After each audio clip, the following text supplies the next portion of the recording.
Hi, folks, and welcome to the Choo Podcast, the Video Game Choo Podcast. It's me, John. Hello, I'm here, and we've got a full house this week. We've got 4 people, including myself. We got Maverick, who is on here quite often nowadays. You know, Maverick, you are a staple of the community, I would say. We're happy to have you. Hey, John, it's me, Maverick. I'm back from the last podcast I was on. I sounded a little bit like this. Yeah, that's normal, right. Maverick. Yeah. Solon, you're also here quite often. Do you want to maybe apologize to Maverick for making him sound like Barney Rubble? Hey, Maverick, I'm sorry. I'm sorry that you got so excited at the front end of the podcast that you didn't have enough energy for the end half and you fell asleep during the podcast. Hey, it's no problem. Shut the fuck up. Hey, you're lucky I'm not on the West Coast again. What is Barney Rubble and Yogi Bear the same voice? A little bit. Honestly, they are very similar. They're similar, but there's definitely differences. I'm trying not to get the lilt of the Yogi Bear voice because it's like, hey, boo boo, what are you gonna go? What are you gonna do? Like, there's definitely a lilt and a cadence. But for Barney, it's more like, yeah, hey, Fred, what do you want to do? You want to light a sick joint? God damn it. You want to hit it this smoke Yeah, Barney, you know I don't hit the spliff. Would weed be stronger or weaker in the Bedrock era? Cannabis would be a megafauna, so... No, sorry, megaflora. It would be gigantic. My 20-foot pot leaf. Yeah. I gotta get that mammoth Lorelai, you're fauna. also here.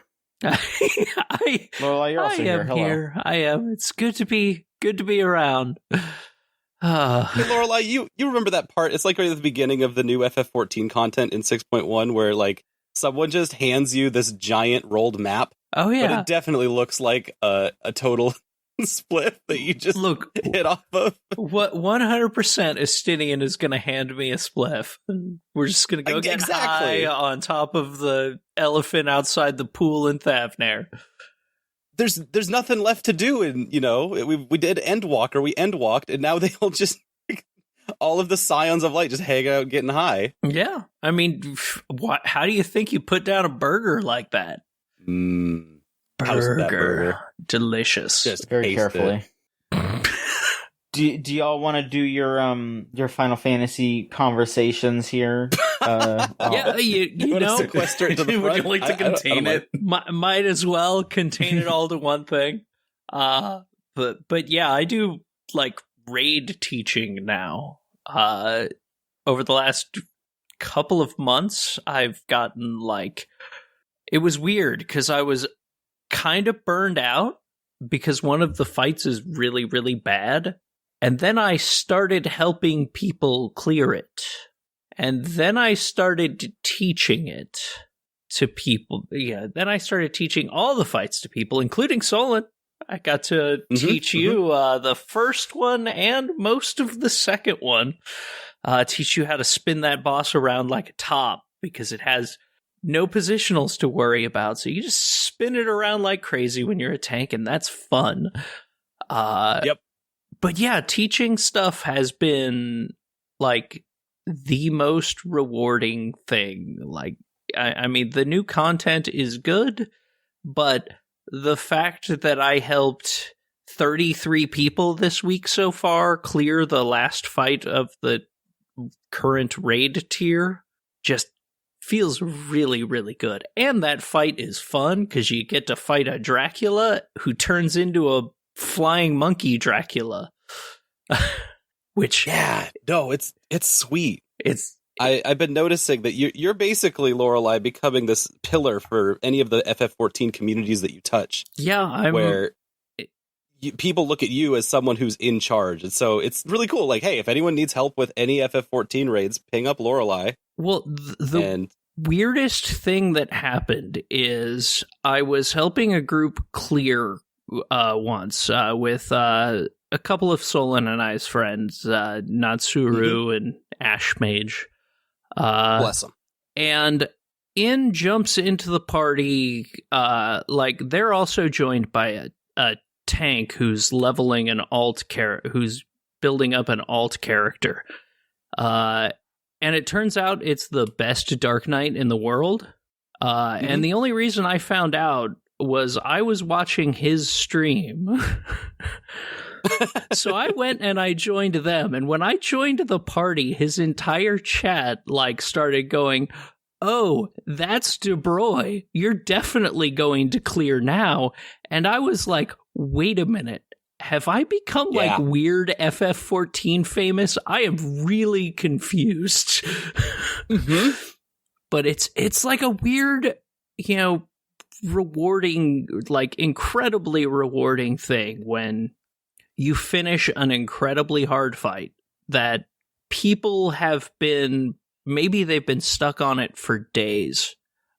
Maybe it's just hours, but maybe it's been like a couple of weeks of going into Party Finder and trying to clear this fight. And suddenly, I show up and I can explain what's going on, and they get over that last hurdle.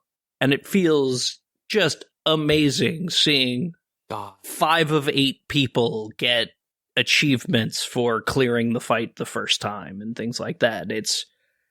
That's so cool. It's the best feeling because I'm not doing it for me. I'm doing it for other people. And yes, God, that rules. But yeah, that's just been incredibly fun these days. And being able to teach you. How'd you like your first on content Savage experience? No echo. That was cool. Yeah. That was cool because it really felt like I was finally putting to practice everything that I'd learned up to that point. Basically, the last year of playing FF14, because the game's mechanics are tight enough that you have a little wiggle room for error that feels like appropriate to whatever level of difficulty of stuff you're doing. And that the Savage content, when it's on content, it is ratcheted up to like exactly the perfect amount. You are in the hot pot, you are boiling, and a wrong move can spurn out your entire party, but not immediately blow you all up.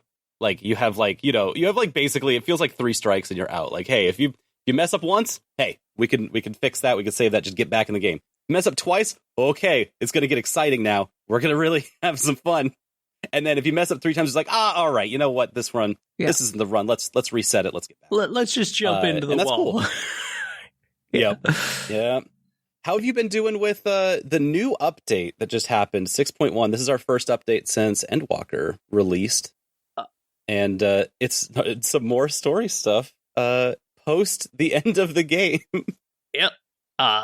It is about time that I have just absolutely loved an Alliance raid again. Yeah, because this is the Alliance raid that we had last time was the Nier Automata Alliance raid series, which was wild thematically and textually, but like also kind of hard and not necessarily the most fun to play because it's Nier. It's not supposed to be, fun necessarily. I mean, that's where we differ. I didn't find it hard. I found it incredibly boring. Sure, mechanically. That all kind of goes into the Nier aesthetic in a lot of ways. Yeah, a little bit. They tried some weird stuff, and kind of in the end, it got boring. But this time around, the bosses are really fun. They're not complicated once you figure them out, but to figure them out, my first time through was just like, you'd regularly have parties, because we did it all blind on opening with a group of friends, and it was, nice. Everybody's dead here. Oh, you didn't balance the scales properly? Oops, everybody's dead. Oh, the music is blasting. I'm too distracted by that to do mechanics. It's really good. Yeah. That last boss fight, as it's just singing about the glory of capitalism and death and life. God, it's so weird, but it's cool as hell. It's so good. It's like this weirdly hilarious thing because you're fighting the god of the weird capitalist desert nation. So of course he's like, it's God. That fight is so good. Yeah, and we haven't even talked about the setup for this is that you were finally fighting. You have finally met the gods, the literal, actual, straight up badass gods.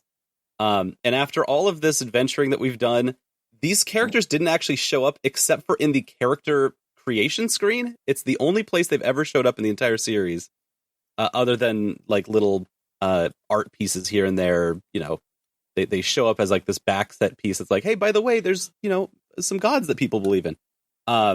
They just straight up show up, and you go, hey, are you a primal also? Like everyone else I've ever encountered has turned into. Anything that's been calling themselves some kind of god, they just turned out to be a primal. And so, like, your Warrior of Light's just pointing at them going, primal! And they're like, no, God, let me show you.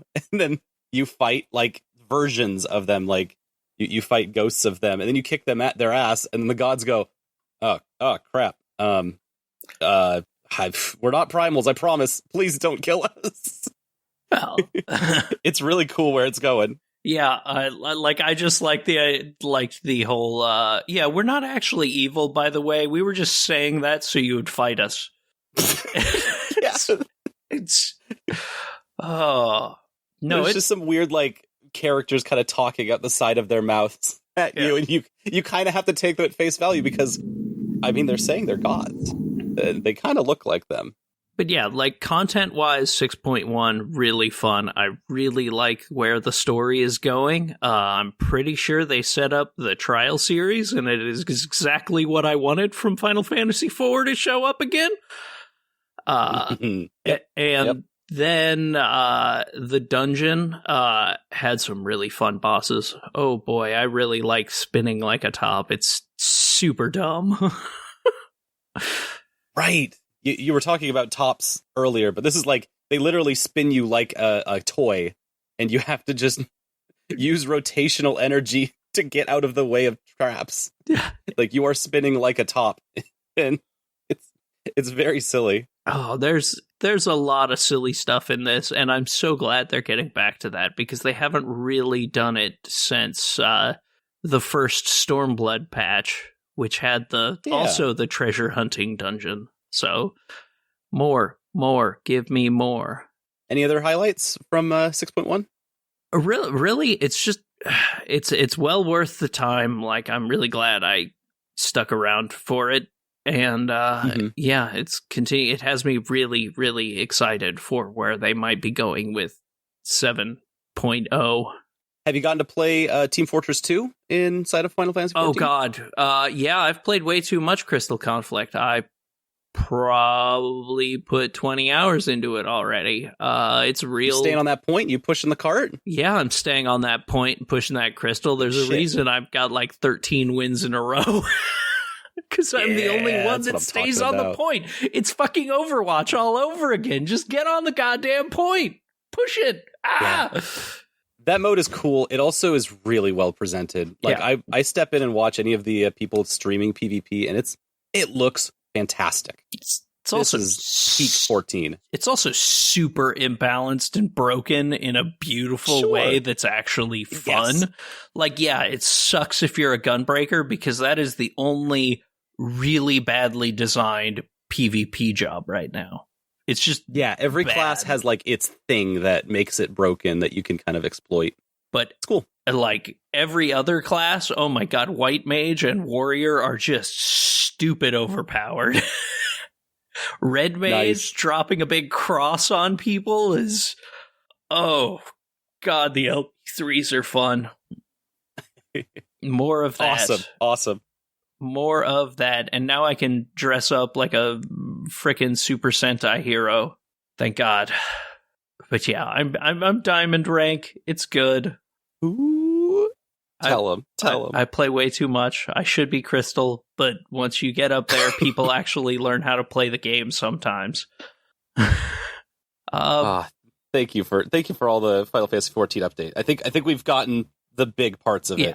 And real super quick for just news stuff. They also introduced new housing, and a new housing system with a lottery, and it broke. That sounds cool. That sounds like it fixed. Oh.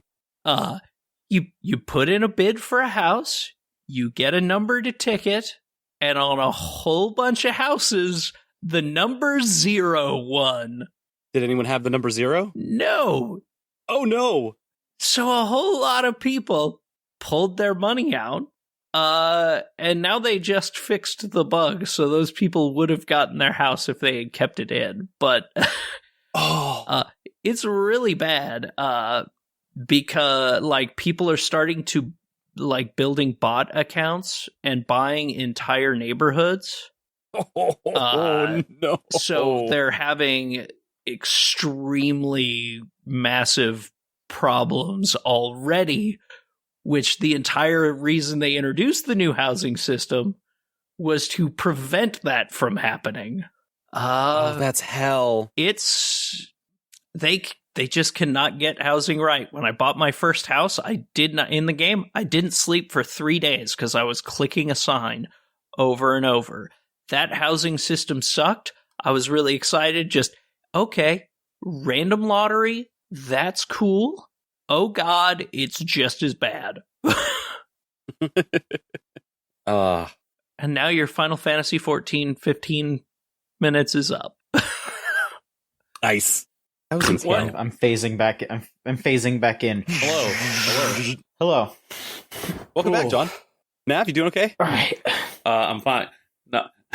I took the time to look at it. I still have until July before my subscription reactivates or charges me again. Maybe I'll play some more. You should. I don't know. I should. Let us know. Come to me and us. I'm just trying to fish. I'm not. I got way too much other shit to fuck with. Yeah, what you been fucking with? Dog, I 100%ed Krubby. I finished up Kirby's Forgotten Land. That shit whips ass. Right? That was a good game. Man. That was a good game. Here we are. That final boss The was sick as hell, and final boss. Yeah. It was it was tough. It was tough. I hadn't died on anything else in that game, but that took a couple of tries. Yep. But it was just still fun to get through. It was fun to experience. Just a solidly made game. Like, I really don't have any major complaints. Like, legit. After finishing that game, I was just like, I wouldn't say it's like a perfect video game or anything like that, but I was just like, I could recommend this to pretty much anybody. It's just good. It is just a good game. No major notes. Just like solid 4 out of 5, maybe even arguably 5 out of 5 if you're not being too like precious giving out your 5 out of 5s there. Which that's how Chooch kind of works, and so this is one of those things where I'd be like, yeah, it's a 5 out of 5. Exactly. There's nothing wrong with it. And it's just, you can recommend it's just it to a great anyone. game. It's just a great game. I maybe have a controversial opinion though. Yeah. I don't know if I like the new DDD design.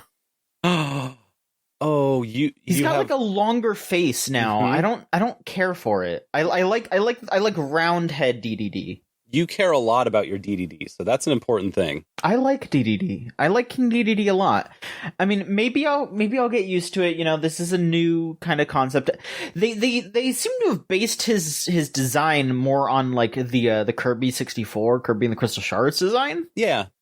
And I always kind of saw that just like as like this is like an N64 like limitation thing, but I don't know. I mean, I'll probably get used to it, but you know, it's just wild to see King DDD in a new design, and everyone else has the same design. Yeah. He did look a little different. No neck. He got no neck. I mean, he's kind of got like more of a neck now, or like they're drawing more attention to him not having a neck. I don't know. It's weird. It's weird. I don't know how to describe it. Yeah. So Kirby stuff, and this is a little bit of spoilers, but the ending of Kirby, like actual ending, as opposed to the post ending and the post ending, which are very cool. Yes. The ending of Kirby has you exploring this new forgotten land, finding out that it's not all that forgotten now, is it? And by the end, they finally get to the point to where they like put out their main theme. I wish they got to that earlier in some way, but post-apocalypse with them like, and it being because of like man doing science in the big place and having that all blow up and ruin everything, and then the animals take over. How did you feel about all of that and how it was presented? I feel like it was solid. Again, yeah, I do kind of wish that there was more of it throughout instead of just kind of all at once. Yeah, but and it's not like Robobot where it comes through in like the mechanics of the game itself. Like, hey, we're constantly working with robots, and this is about technology corrupting people and and power corrupting people at the same time, and like, yeah, you just don't really get that through the mechanics or through the story until the very end where they throw a bunch of stuff at you. Like, that's cool, but what what about the rest of the game? It's been setting up to that, right? I think the rest of the game is just like, check out all these places we designed. Like that. Right. That's more it. I guess okay.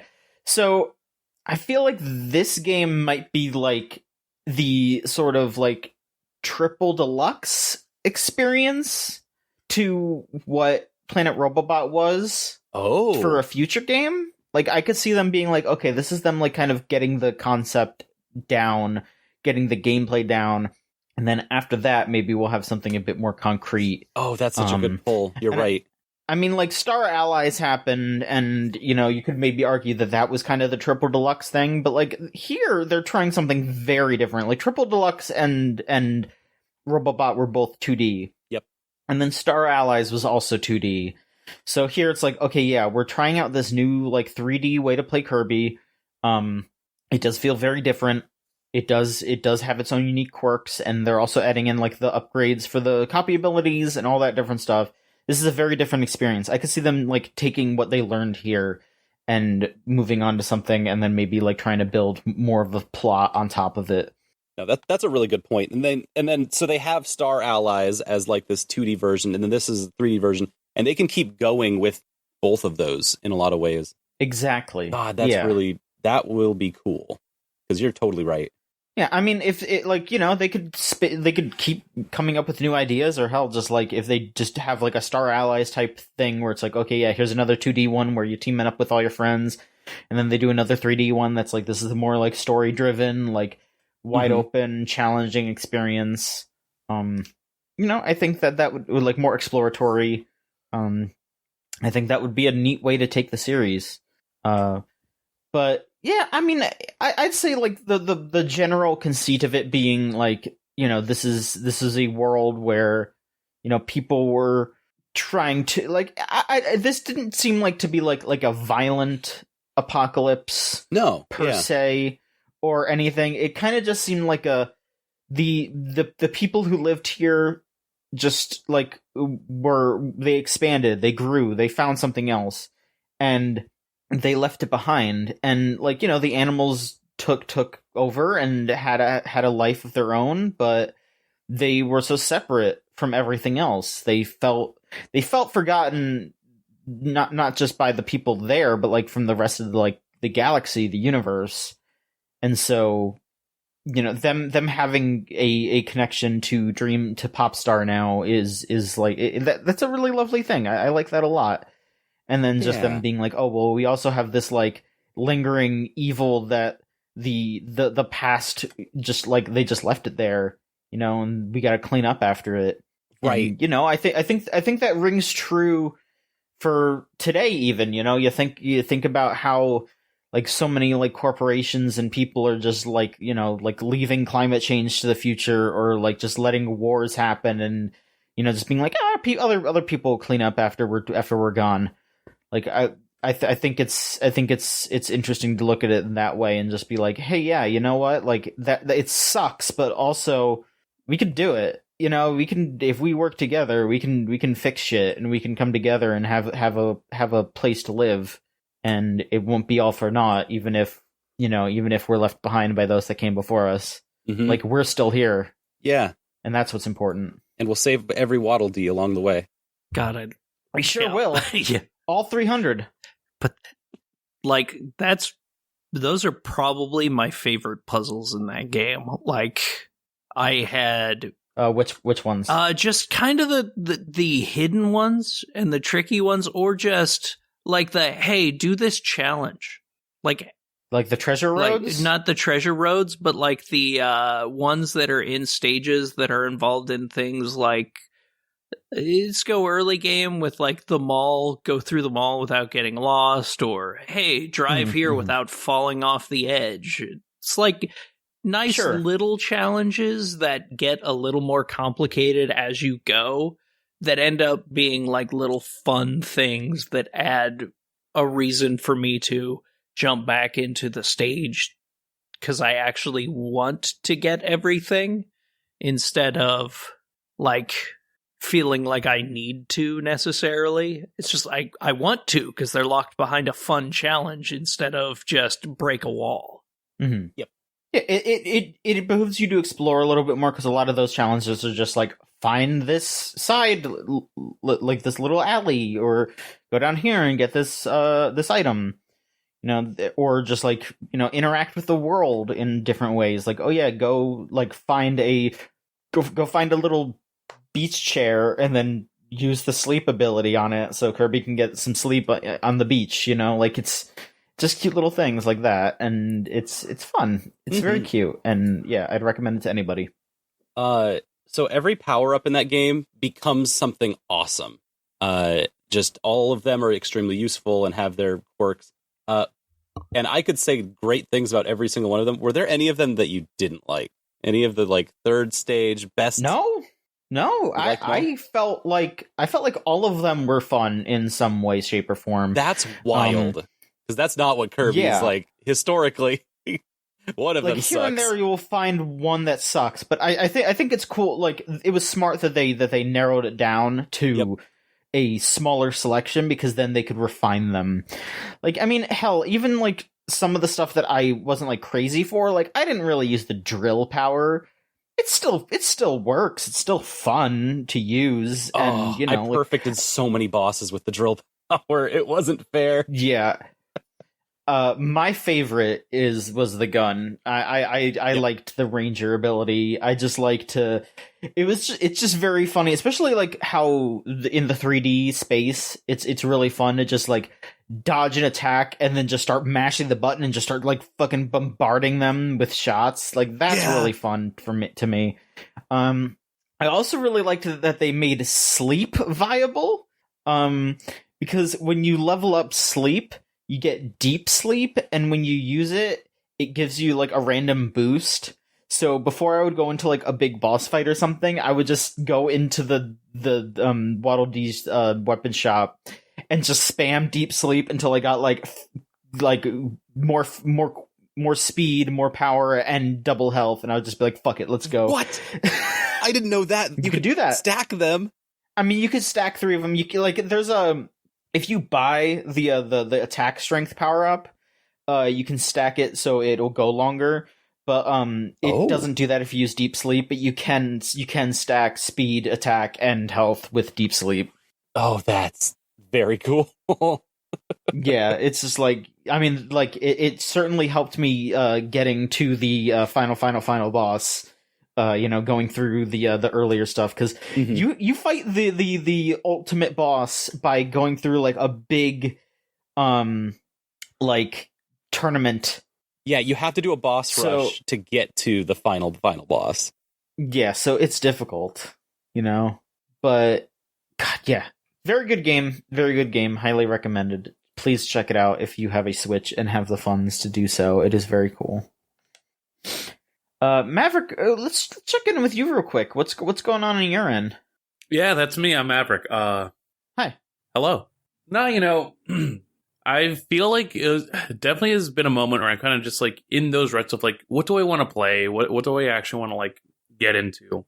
And a part of this came from, or recently, I've had the chance to actually go ahead and say, fuck it, I'm going to try Guitaru Man. The old PS2 rhythm game. What? Yeah. Oh. Thanks to the power of preservationists and folks who are able to make sure that things that are often scaled to high prices on a online market are accessible in other ways. Oh, that's so cool. Yeah. So you're playing Guitaru Man. Guitar Man always for me was one of those games that was like, anyone who plays this game is automatically cool and awesome, even though I've never played it and I've only seen like old trailers for it, like on TV in 2005 or whatever. I was like, this is a cool people game. So, like, the thing that got me so focused on lately is that ways and ways ago, some additional sequels for Fully Cooley got announced, and I'm just thinking, man, why the fuck is this happening? You can't just make another thing of this. That is an idea that I'm trying to explore a little bit for some other kind of motivated project that I might be able to do when I actually get my shit together.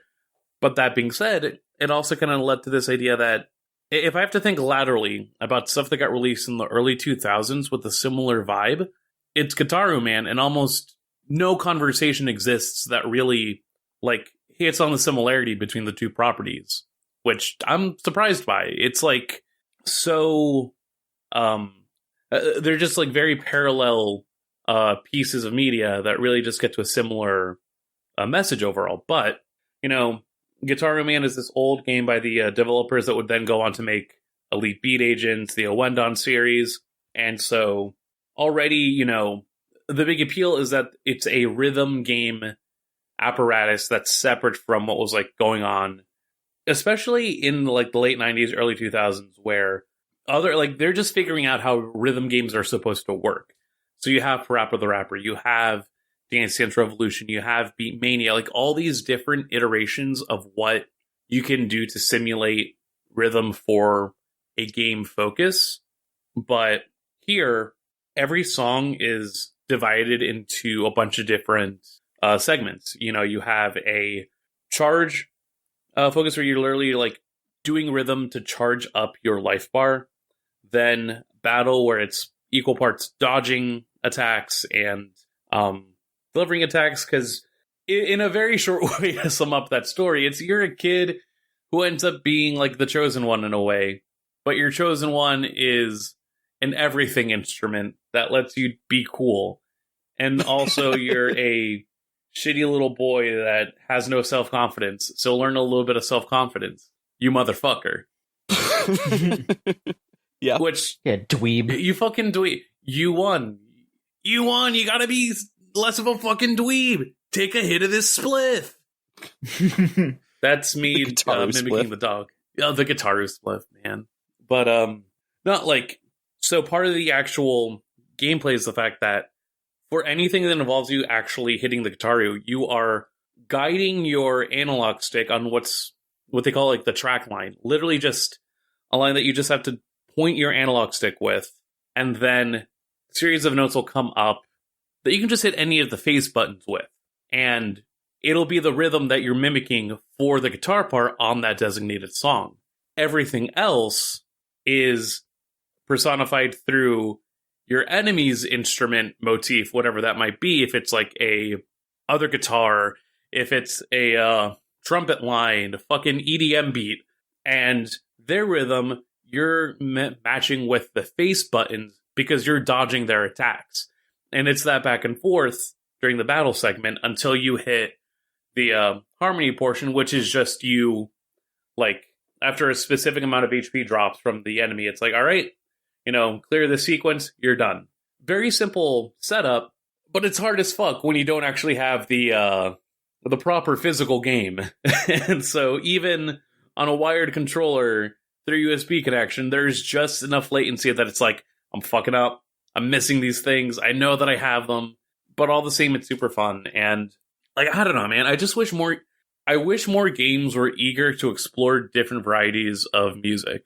And that's not a knock on any of the rhythm games that I play now, especially not like, I wouldn't like make sure to always have a copy of Project Diva on me if I didn't enjoy the songs that were there. I wouldn't have a copy of DJ Max on the ready if I didn't enjoy the songs that were there. But in one game that just has 10 songs, it is literally a progression from standard rock to electronica to funk into drum and bass, then reggae, into an acoustic song. Currently, the stage that I'm stuck on now is a percussive like flamenco kind of beat, where all of your guitar lines are just like a classical guitar, like imagine your Mask of Zorro kind of like phrasing, and you're supposed to match that with your shitty little controller as best you can, and then the enemies that you're fighting are skeletons. So that means they are just literally doing any kind of percussive thing you can find, and these are so much fun where the audio sampling is just like, all right, for this line, we have someone on a jaw harp. For this line, we have someone just banging on like what sounds like a fucking drum or a garbage can. It's so, I don't know, it was so inventive, and I wish there were other games that did that without sacrificing the rhythm element. You know what I mean? I see, yeah. Where the I would say feel explorative in the musical sense. Yeah, it's like the closest thing I could think of is No Straight Roads, but even then, that isn't so much a rhythm game as it is an action-adventure game about music. Mm-hmm. Yeah. Whereas here, it's like, oh no, we are going to do the exploration through the kind of genres that we have allotted to us. And that is what I wish more things went to. Or I mean, fucking, like, Brutal Legend was supposed to be this really interesting... Brutal Legend was supposed to be like this interesting, like, epic of metal, and then it's an RTS, which isn't bad in its own right. It's just sort of like, I don't know. It was advertised as an action game, so everyone hates it because it wasn't what it was advertised as. Exactly, that too. Like, it is so interesting, even just like playing this, where there's such a that divide, and I think it's partially like, you know, it works that Guitar Man didn't sell a Guitar peripheral. It was literally just like, use your controller, this is how we're going to teach you how to do things. And that to be the same group that then goes, all right, if we're going to do rhythm games on the DS, we're going to tell you, like, tap it. You just tap it. Just tap it with your stylus, and you get better at it. And now people want that more, but they want it in the form of Osu, which I'm not going to judge, but it's the lesser form. Oh, yeah, I will. Osu is a lesser form of rhythm game. It is a... Wow. It is. It is. No, weak. I mean, like, especially now looking at the way that, like, the rhythm game landscape is set up, so many things are at least latching onto more of a, like, I would say, like a Muse Dash approach, where it's sort of like this delineation between either shoulder buttons and face buttons, or like having it set up where it's a bit more responding to like singular like notes, lines, phrasing, and melody, but in a way that's kind of just like, yeah, I can tap at it, and it's like hitting this monkey brain response in my, like this lizard brain ass response that I'm like, I'm hitting it and it feels good to hit it. But here with Guitar Man, it sort of was just like going for a little bit more than that, because of the fact that you had this separation of how you're supposed to like look at both your own rhythm and your opponent's rhythm. We need to go back. We need to fucking go back. Well, I mean, have you ever gotten to play like a Dance of Fire and Ice, or what's their new one? Trauma Doctor or Rhythm Doctor? That's what it's called. No, I haven't gotten a chance to play those. I'm just trying to think of other, like, you know, Western rhythm games, because there are not enough rhythm games. Just straight up, there's just not enough people exploring the genre, which is hard to ask out of Western developers, because rhythm games are such an abstract medium in a lot of ways. You are abstracting yourself from music into hitting buttons, and so it's. What do you mean? All the kids really love Friday Night Funkin'. That's what I'm saying, is even that abstracts things from the music, and so you have this separation of like story and the gameplay parts that Western developers don't usually get into for some reason, but they should, because it rocks, and there's not enough of it. It is woefully underdeveloped, and so all we have is fucking Friday Night Funkin'. And I want 50 more Friday Night Funkin' so that one of them could be good. It might take 50. But there's a couple of other examples of really good games out there that have that kind of like, they're gonna put you into a weird situation, like Just Sounds and Beats, where they're putting you into a space, and then that space evokes the music itself. It goes some weird places, but it in fun ways. It goes places that make sense for it, and so does A Dance of Fire and Ice, and so does Trauma. Rhythm Doctor. This is you the keep wanting to call it Trauma Center. Yes, because Rhythm Doctor It looks insane, like Trauma Center was on the DS. Oh, Those that's games fair. were incredibly hard, and Rhythm Doctor looks the same way. You simply Like, gotta hit the I'm- beat on the 7th beat. That's all. Where's the 7th beat at? Oh no. Yeah. I'm still holding out on whenever that full release of Unbeatable comes out. Yeah. Mhm. Yeah. Because even These are then, all, it's just... all of these are one-button rhythm games too, which are fascinating. That's another Yeah. like small Western sub-trend, is that 1 or 2 button rhythm games are the hotness, which works for apps too a lot. Like, it works for mobile development. That's how we get like Geometry Dash and stuff like that. Not a rhythm game, but it's a rhythm game. Yeah, it's a rhythm game in its It's own not, right. but it is. Yeah.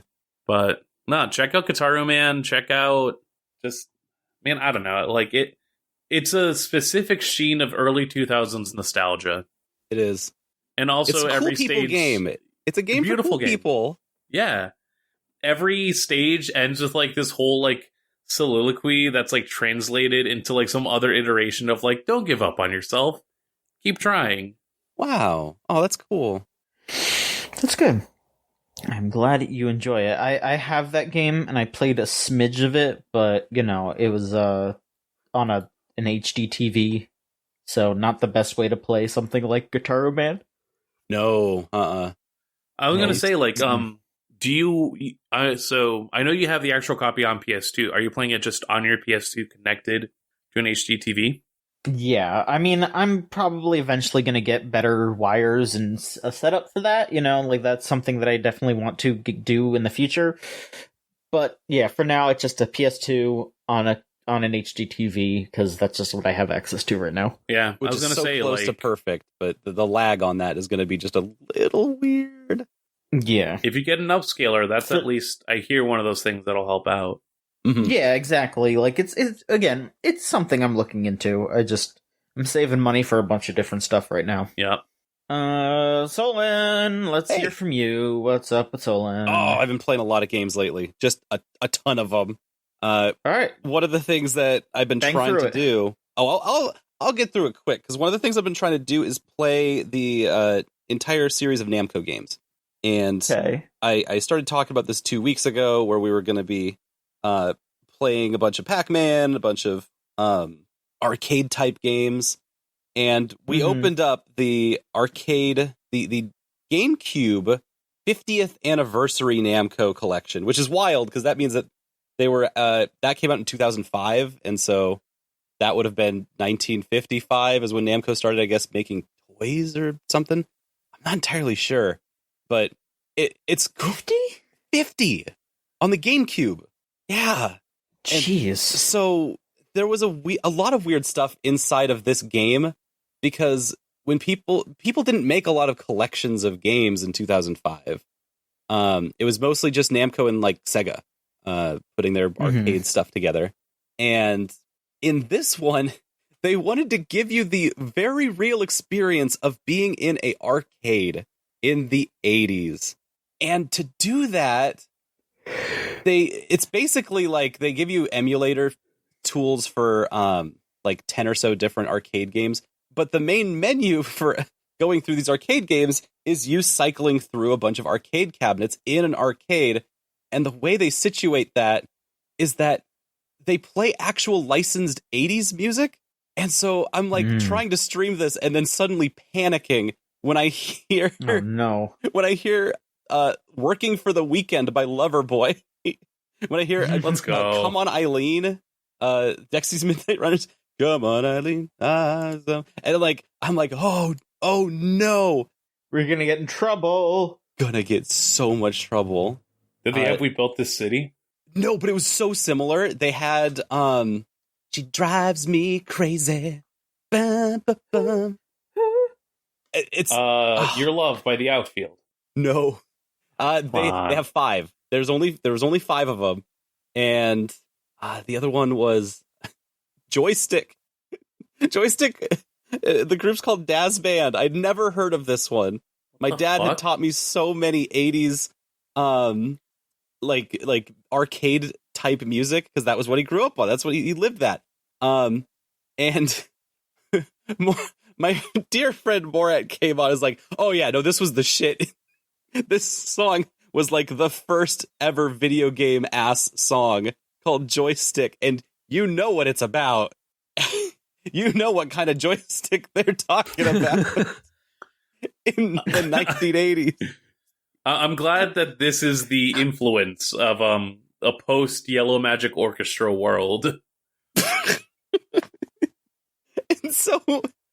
And so I'm like opening up this arcade simulator, and the Digital Eclipse logo comes on, and I go, "Oh wow, this is directly related to."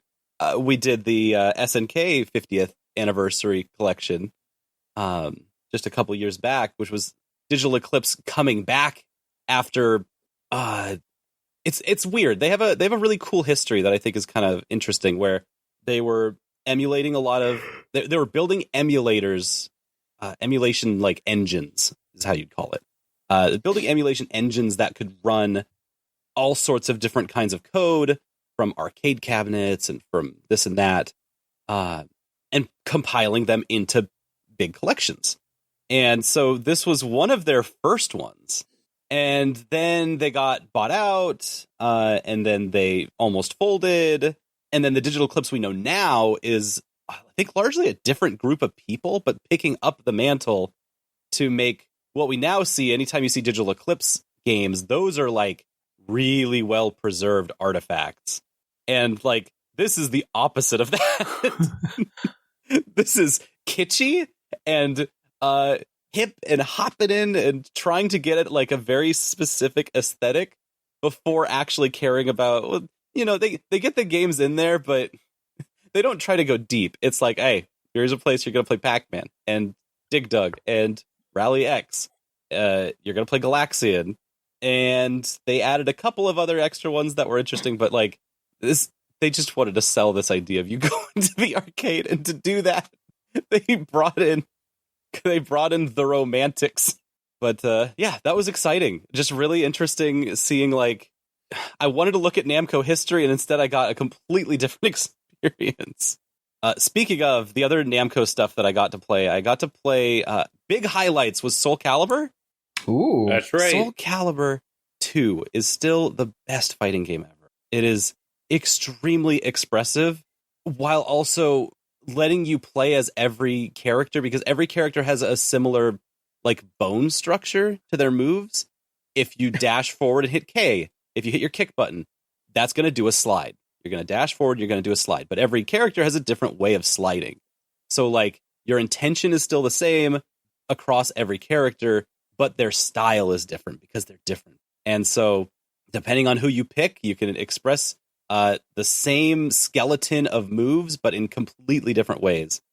And so you have horizontal attacks, you have vertical attacks, and every character has different, you know, ranges and strengths and powers based on what types of styles they use, what weapons they use, what kung fu styles they use.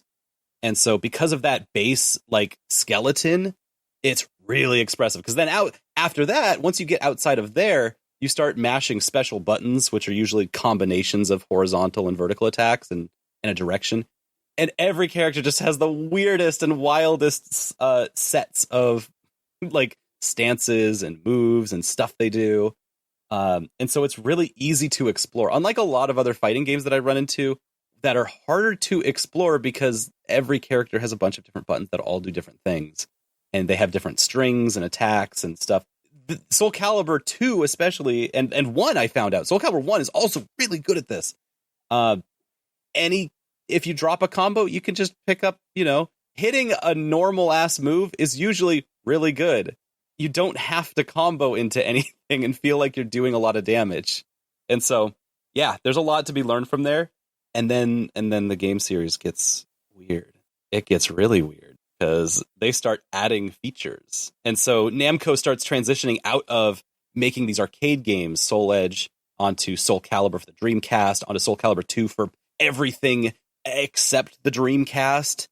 They start, like, because they're now deving for like every console they can possibly get onto in a way that's for consoles, they start adding features like creating a character, making your own Soul Calibur ass person, and that starts building things outwards in a way where they can't focus as much on the fighting game as much as they have to figure out how to make characters that are relatable, because in Soul Calibur 3, you create a character and it's basically like a Mii fighter. It's basically like, some side bit, and they usually suck. They're clones of some other character's moveset. And then Soul Calibur 4, this is the one with Yoda in it. This is the one with Darth Vader in it. They start putting in... They start making it so that your Soul Calibur create a character can also be their own character. And they have their own, reasons for trying to get the soul edge. And then on top of that, they nerf how alien and bizarre and god-like the Soul Calibur cast is. They nerf that by letting you dress up all the Soul Calibur characters. And so now they also become kind of more relatable and quirky and silly. And that actually helps. Soul Calibur 4 is cool because instead of it being like, hey, let's make a really clean fighting game. No, let's start adding stats and numbers to things. Start giving items and equipment out that you have to grind out in really bizarre and Byzantine kinds of ways. Just very abstract, very strange, the things that they make you do in Soul Calibur 4. But it's all for the purpose of, you're sitting down to your game console. You're going to be there for a little while. You're going to spend a couple of weeks, a couple of months on Soul Calibur 4. And now they get that. They get that, and they just put a bunch of systems in here that make you want to grind in the worst conditions ever. They put mountains in front of you to carve down in the form of, all right, here's a series of 3 fights, and each fight is going to have 4 different people in them, and you have to make a character that is good at countering all 7 of these guys. And you're going to make a team of 2 that you're going to hot swap between all the time. It gets really into the weeds, but it's awesome. It's completely different from what I love out of Soul Calibur 2, and it works all on its own. I don't want any other game to be like this, but Soul Calibur 4 can have it. They can keep it. It's a freak-ass game where Yoda shows up, and it's just a little guy doing flips and shit. They have the apprentice from... Star Wars Unleashed in there as just a main character. Yeah, Starkiller's just hanging out. He's hanging out, and he's just so edgy. Very edgy. He is a neutral character. I'm sorry. He is not evil or good. They have alignments for all of these characters because you can equip items that are empowered based on your alignment. Yeah, the deeper I get into Soul Calibur 4, the weirder it gets. Other than that, I haven't gotten to Ridge Racer yet. I haven't gotten to Katamari Damacy. We're going to get there next. Ace Combat, though, is wicked. It is a wicked game. It is like getting to see a 1980s-ass arcade game. Because, Namco, SNK, all of the arcade companies, pretty much across the board, they all made flight combat games. They made, World War II simulator type combat games that you fly a plane and you shoot stuff on screen. And those all turned into side scrollers. We still have a lot of those today. Now, nobody except for Namco turned a flight type game, and you can either go in one of 2 directions. Either you're an arcade shooter that's going to do some top scrolling stuff, or you're a simulator. You're going to simulate the idea of what these planes feel like, and there's tons of those. Ace Combat did not choose either of those options. They chose some weird melange of the middle ground where it's an arcade shooter, but you play as real-ass warplanes or simulations of those, simulacrum of that. And because of that, they wrote themselves into a situation. We want to play with these cool warplanes, but we don't want them to be tied down to actual countries or nations. So instead, we're going to make an entire universe just for these planes. That's entirely about these planes. And it's almost Pixar-esque in how much they want these planes to be the focus of all reality. And so it's this world called the Strange Reel. That's what they call it. This doesn't show up. The strange reel doesn't show up in I've played 1, 2, and 3 now. Instead, it's just kind of, it's normal. Ace Combat 1, Ace Combat 2, these are very normal games on the PlayStation where you're an ace fighter pilot and everyone's like, wow, you're so damn good at being an ace fighter pilot. Here's every plane. Here's all of the like resources you could ever need. Here's some friends to help you out, to shoot stuff down with you. They don't do anything, but they'll show up for you. And you're the best pilot. You're awesome. And then Ace Combat 3, Electrosphere happens in the year 1999 and blows up everything. It's still on the PlayStation, just like the other two. It looks cool, and the Electrosphere that came out to the West is a fraction of what actually happened to Japan because they didn't have the Japanese version has a whole bunch of cutscenes, a whole bunch of framing for the whole game that didn't get translated. And so the Ace Combat that we have in the West and in Europe is none of the translated cutscenes. So they just cut out all talking, all conversation, and it ends up kind of looking very similar to Ace Combat 1 and 2, except without any narration. And so you are like silent in the void doing these missions, and everything looks cool. It has like very late 90s, early 2000s type menus that have that very sleek, like futurism look to them, where it's like all these planes are abstract now. Yeah, we're in the Electrosphere. I finished the third game, and I go onto YouTube. There is a person out there who has not only has they worked in a way where there's like a team of people doing the Electrosphere fan translation, but they've played out the game and recorded everything that they can about the game on YouTube. And not only does this game have full narration, it has full anime cutscenes by a professional studio. This was a high-budget, top-dollar, AAA ass game. It has multiple branching ethical paths to go down with 5 different endings because they're not... I find out this Japanese version, it's made in 1999. They're not about necessarily the planes anymore. You are in the far future, and it is about sublimating your body and soul to the plane internet so that you can become a plane and fight plane fights forever.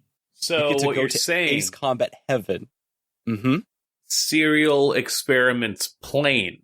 Oh You got my god. All right. Good night, everybody. Holy Bye-bye. shit. We're done. Bye-bye. No. So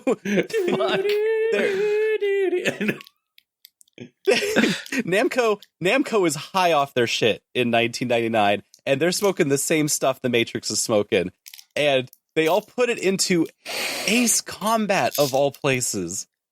I am on the floor about this. I don't know how to handle. Like, in a way, it makes sense. Is the part that is more infuriating. It does make sense. And there's a part of me that's like, damn, if like Ace Combat Electrosphere came out to the West and with a translation, the way that it was meant to be, it would be one of the PlayStation classics. It would be something that everyone, it would be a must-play type of game. And we don't have that. Now, what we do have is the next Ace Combat games. I haven't played them yet, but it sounds like 0, 4, 5, 6, and 7. They all have these numbers. That's the like canon order too, is 0, 4, 5, 6, 7. I don't know how this works. I'm going to find out. And when I do, I'm going to become a complete mess. You're going to become an ace pilot. I'm going to become an ace pilot. Yeah. I'm going to go ace. You're going to play so many of these, you're going to be able to fly a plane in real life. I mean, I look at them, I feel like they can fly themselves for the most part, like driving a car. Can't be that hard. You just have to have the gas mask thing on, and then you do G-turns and cool stuff. Yeah, that's true. I had a moment where we were playing the first one, and one of the planes that I was like flying after a plane, chasing them down, and they suddenly stop in midair and point straight up in the air, just out of nowhere. Mm-hmm. This is obviously a glitch. This is some kind of like error. This isn't how this game's supposed to work. That's not... I'm playing this with my dear friend Krembaugh, and he goes, they had that in this game? And I'm like, what are you talking about? And he's like, this plane is superpositioning. It's using superpositions to change its trajectory. I'm like, what? No, it's glitching out. He's like, I'll show you in the later games. And I'm like, what are you talking about? Apparently, I'm going to get into some shit. Yes, you are. Sure sounds like it. Yes, you are. It sounds like you found out your plane can shine spark. That's what I'm so scared of. Fucking wave dashing in space. Yeah. I played a bit of 7, so, like, I played 7 in the hype of everybody finding out about the dog JPEG. Yes. That's all I know about 7. Mm-hmm. Yeah. Very front-loaded from what I can tell, but also it makes sense then that it's been a while that they've been building up this whole dynamic of the strange reel. Oh, yeah? Or, again, it felt so heady, just like, getting the first game in there. But finding out that there is an entire narrative to it, it's like, all right, I assume it's all interconnected in some capacity. Right.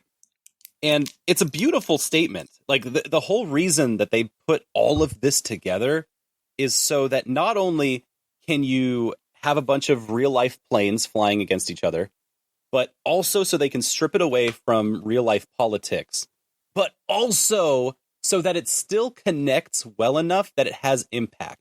And the impact that Ace Combat's trying to make is, hey, what if there was a forever Cold War? What would that look like? What impact would that actually have on the planet? And how can an Ace Combat fix it? Oh. Like, so there's some really cool stuff in there. Okay, so they're Tintinning it, is what it sounds like. Yeah, pretty much. Like, a lot of Tintin that was created, like, in the midst of the war, since Hergé was doing that. So much history that gets involved with that. But basically, he ends up creating this alternate universe of an era of the Tintin universe where, like, the World War never existed and it never happened. Mm-hmm. But from that, you still see a lot of developing technology and anachronistic vehicle advances in a way that just wouldn't have existed, but is like also a statement of like, what's happening in real life versus what could be possible. Right. Yeah. And it's kind of cool because it takes it. If you compare this to Metal Gear Solid, which has its politics deeply rooted in the real world, there's no strange reel a lot of the times there. It means that anytime the game does get weird, like, a mech shows up, you go, okay, who produced that mech? How did the parts to this mech get made? Okay, you're going to launch an ICBM across the entire world from anywhere? Okay, buddy. All right. Because that's, framed in a very real, very tangible world, it's kind of hard to, parse when Metal Gear Solid gets weird. But it's fun. It's still fun, and it's exciting, and they're still getting to those themes. Ace Combat does that extra legwork of, framing its own real world. And so anytime you have a question like that, there can be answers that are like, oh, well, this is a world that, focuses on air development, air flight development over any other kind of combat. So, there's ways that you can make super planes that do this kind of stuff. They have pilot schools that are like fully fleshed out things that build for, perfect pilots to exist. And so, you can kind of play around with that in a lot of fun ways. Strange reel. It's real to me. Yeah. It doesn't feel like a cop-out either. That's the other strange part of it. But yeah, Namco's doing good. I'm going to see how this all ended. Because they're not really, as big as they once were. And so I'm excited to see what the back nine of Namco's history has been.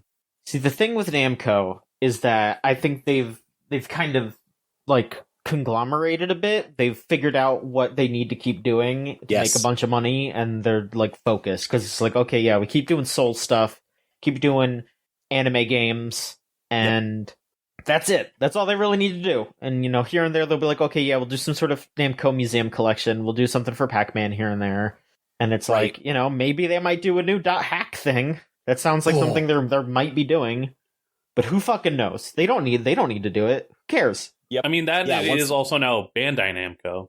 Exactly. That's true. Like That's true. conglomerating into another company overall does mean more people on that board of more shareholding, more like there are more voices in there. That means that you can't necessarily do as much of the freak shit as you'd like to. Yeah. Mm-hmm. Hey, speaking of some stuff that Bandai Namco does, hey, Digimon Survive is actually coming out. Did you hear about that? Really? Finally. So yeah, this is a game that it's given kind of sort of in developmental hell. Like, they announced it in 2018, and it was supposed to come out in 2020. Then it was delayed into 2021, and now into 2022. Just pretty crazy that they are finally going to be releasing it July 29th of this year. I'm kind of not gonna believe that it exists until it's actually out. It's pretty wild. So that's interesting, but I will say that maybe not a great day to release, because that is also actually the same day that Xenoblade Chronicles 3 got pushed up to. Oh, no. Exact same day. Which, I'm pretty excited for Xenoblade Chronicles 3. I was also interested in Digimon Survive, but I am going to pick one over the other, definitely, and I'm going to be picking Xenoblade. They did show a little bit more in a new trailer for Xenoblade Chronicles 3. They show that you can fuse characters together to make Ouroboros, which are like flesh mechs, which is pretty sick. You're playing as two characters named Noah and Mio, who are from rival nations who are trying to go to somewhere called Swords March to figure out why this conflict is happening. It was originally going to be in September, but they were like, fuck it, it's July 29th now. Kind of crazy. Kind of fucked up, too, because I thought maybe I might have some more time to play through original Xenoblade Chronicles, and now I don't have as much time. And I'm slightly pissed about that, but I guess I'll deal with it. It feels so rare that a game release gets pushed up. I can't think of the last time that this happened. There were a lot of rumors that Xenoblade Chronicles 3 has been done for ages, and they've just been sitting on it. So I guess this kind of proves that that's true, because they wouldn't be able to push it up if it wasn't ready to go in the chamber. Because that involves changing production plans and getting it out and distribution plans. That's a lot of organization to push up 6 whole months to being now just 2 months from now. Yeah, exactly. It's wild. Huh. But maybe they did that because they decided that Splatoon 3 is coming out September 9th. So maybe they wanted to move things around a little bit. Yeah, this is I guess a slight delay. I guess it was supposed to be coming out this summer. So I don't know, maybe Splatoon and Xenoblade switched for some reason. So wait, that positions Splatoon 3 as their big holiday, this is our September game? I don't know about their holiday thing, but yeah, their lead up to holiday at the very least. Sorry, you're back to school September, lead up to the holiday game. That's a much higher billing than Xenoblade being in the summer. Yeah, I think that makes more sense. Splatoon is definitely more of a it's more popular in the mainstream compared to Xenoblade, definitely.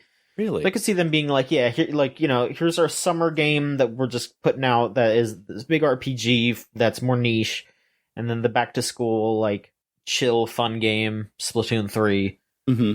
And hell, summer break, if you have it, that's a good time to get into a big ass RPG, and True. Splatoon is more of here, I'll hop in and play a few rounds, and then I gotta get back to doing homework or back to doing my work, so there's that makes sense logistically, I would say. It's really weird to me seeing a Splatoon 3, not because everyone expects and knows, hey, there's a third Splatoon, we need another one. Why do we need another one though?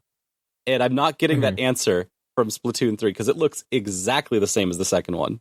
Mm-hmm. It feels the same. Everything about it is you wanted more Splatoon, right? You're going to buy more Splatoon. Well, here it is. And I'm yeah, but it looks like the first one. It looks like the second one. These all look the same. And the second one, made a lot of big changes to the first one. I don't know what the third Splatoon game can do to build off of the second one, other than like adding a battle pass, I guess, which would actually be pretty good for Splatoon as a series. Probably. Yeah. I guess we'll find out. It was just, I was very surprised. I'm like, all right, everyone's going to get their next gen upgrade, but it doesn't look like next gen. It just looks, it's such a highly stylized game. It looks similar. You're going to get new, Marina and Pearl, right? They're going to have new divas. Of some kind, potentially. I don't know. Put in the boys. You would think. Yeah, let's get K-pop boys. There you go. That people would go crazy over that. Yeah. Yes. That's the only move you can make after like nailing it with Splatoon 1 and Splatoon 2. Like, Yep. We talked pretty posy about Nintendo here, so I guess it would be a good time to bring it down a bit. True. Bring it back to reality here. Yes. So this is a pretty layered topic. So we're gonna give it as much conversation as we can muster here. So there was recently a complaint filed to the National Labor Relations Board saying that Nintendo of America and their contract worker agency fired a part-time employee after they spoke about unions in a business meeting and interrupted their contract. And so now there are just continued talks of Nintendo disrespecting their workers at Nintendo of America specifically here. Obviously it's a little harder to talk about things going on in Japan, but folks are talking about what is going on here at Nintendo. Nintendo is claiming that they fired their employee because of of leaked information. They're saying that they disclosed confidential information and for no other reason, but that is just what Nintendo is saying. But so Kotaku has talked to some folks who work for Nintendo of America. There's a story up there. I know Patrick Klepek is doing something for Vice. I can at the very least say, as someone who also has talked to some Nintendo staff, so I feel more comfortable speaking from what I have heard specifically, that just from a lot of the things that have come out, it sounds like things have somewhat improved. There's some talk from like a few years ago of people saying that they were like, worried about getting fired if they were like a few minutes late or going to the bathroom or something. Like that doesn't seem to be too much of a of a fear these days. Mm-hmm. But there is still the constant worry of, this is constantly a part-time gig, and it should not be that. It should be, they should be hiring people, and they shouldn't just be working through this like contract third-party business venture thing, and then like dangling the carrot of, oh, you could definitely get a full-time gig if you keep trying hard enough, and then not actually doing it.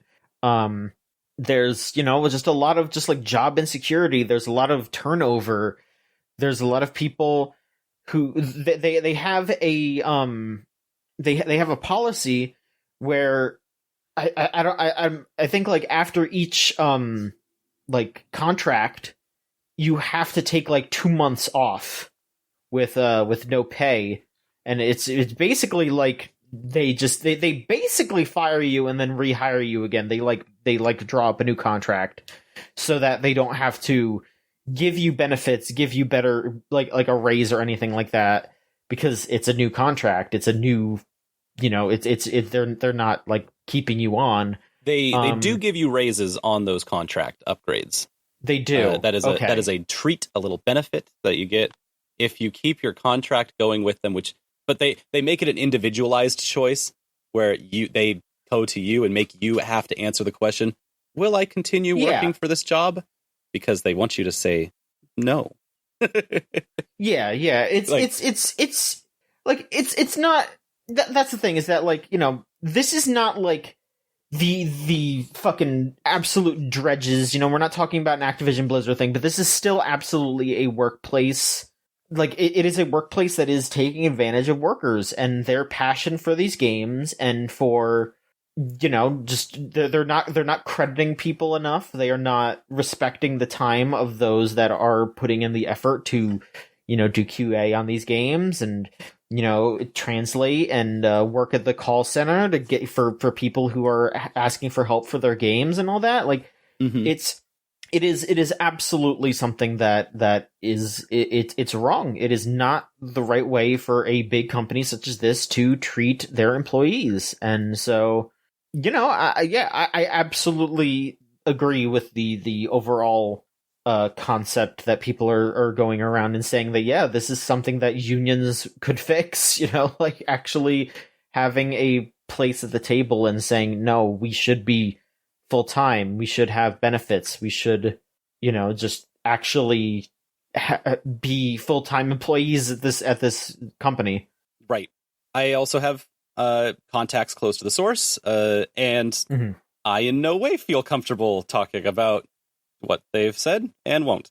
But I did really appreciate the Kotaku article framing this as like a historical thing, because the hard part to bridge in talking about Nintendo of America is because there's Nintendo of America, and then there's the two contract companies that work with Nintendo of America, and those contract companies both hire to QA and the call centers. And the cool thing about the Kotaku article is that they frame the history of the QA, tying it to the Nintendo of America seal of approval, seal of quality, which comes from the QA. That history is very much there. Like, if it wasn't for all of the work that has happened through NOA's QA, the Nintendo would not be where it is today. It would very really be not where it is today. That's probably not worth, minimum wage out of Redmond. It's worth a little more than that, I would say. If you're working at this big company, you should be getting paid for the hard work that you do, to the level of expectation that Japan is putting on their American side, because all of the same expectations are still there, but now those expectations are being put on contract workers, not full-time workers. That's a problem. Same thing for the call center, who also has a stellar history. If you look back at the original days of Nintendo of America's call centers, those are some of the most like venerated support staff stories you've ever heard. People helping, kids get through their walkthroughs, getting through their stuff. You'll see like the old uncle from Nintendo with their like little booklets, their pamphlets that they had for each game. That was like, hey, you're going to get a call about this. You can just read from here and explain this scenario to them, and they'll get the point across. And so there's these cool artifacts from these times. Like, yeah, being at the Nintendo of America call center has a history to it that is really cool. And that also is probably not something you'd want to contract out. Well, you want to contract it out because that's how, the world works right now. But it's hard to say that that's not worth more than, the bare minimums here, the dredges. And they're one of the best call centers ever. Like, you call Nintendo America, you're getting the best. You are getting some people who have been trained extremely well. And exactly, a lot of folks have never had. I remember as a kid calling them up and asking them the dumbest shit, and being so happy that I got to call Nintendo, and they told me all the stuff that I wanted to know about the games. And yeah, people should be paid properly for that. Like, give them what their credit is due for putting up with a bunch of kids. And yeah, I mean, like good and bad. That's still one of the funnest parts about the call center from my friends is when they get a kid asking the dumbest shit, and they get to like sit down with them and be like, oh, well, here's what's going on with that thing, or they'll try to like help them out in where they can. Yeah. Because they're working with kids a lot. Kids who are usually on the phone, like, talking to a support representative for the first time ever. Yeah, it's part of that stuff that actually, created the foundation of Nintendo as a post-video game crash company, and actually made sure that, the medium persisted past, the 80s and into the 90s. But it's like, I don't know, especially with the way that nowadays it seems like any sort of story about like unionizing or collective action, I feel is like ordinarily or can often be seen as this idea of like, oh, like you got to make sure everything is good because like everything is inherently bad or whatever. And I definitely am guilty of that viewpoint as someone who, I mean, for the most part, has not had good history with the organizations I've worked with. But that aside, like reminding that history, especially the way that the Kotaku article does it, it does show that like, no, like there are people that still like their job, but then still being able to, like, that's part of the reason why you have that conversation and why you collect people together so that you're able to like have multiple stories represented for something that can benefit everybody. Yep. Mm-hmm. I would exactly. agree that like even with the Activision Blizzard stuff, like these people want this. These people don't want like fire and brimstone. They don't want to like just maybe some of them want to just completely tear down the company, and that is fair.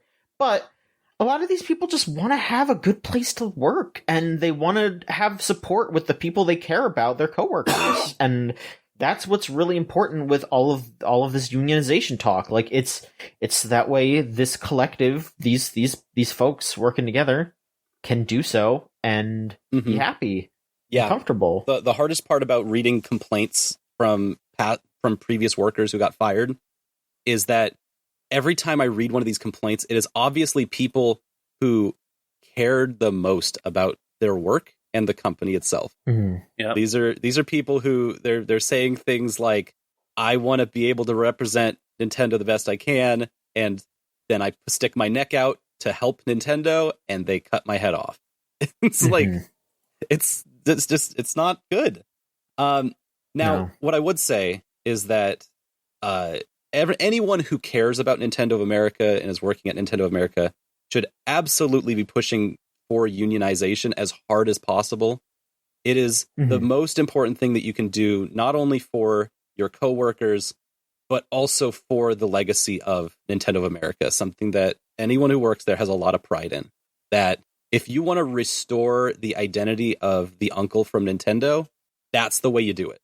Because right now, that identity is fading very fast, and it's fading to globalization and capitalist pressures that can be something that is within your control.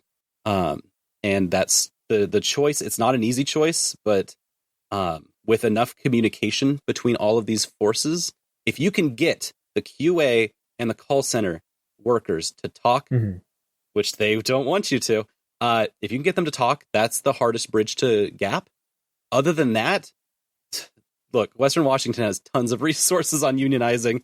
We've got Starbucks just finished there is the roastery, the big main Starbucks roastery in Seattle just got their unionization.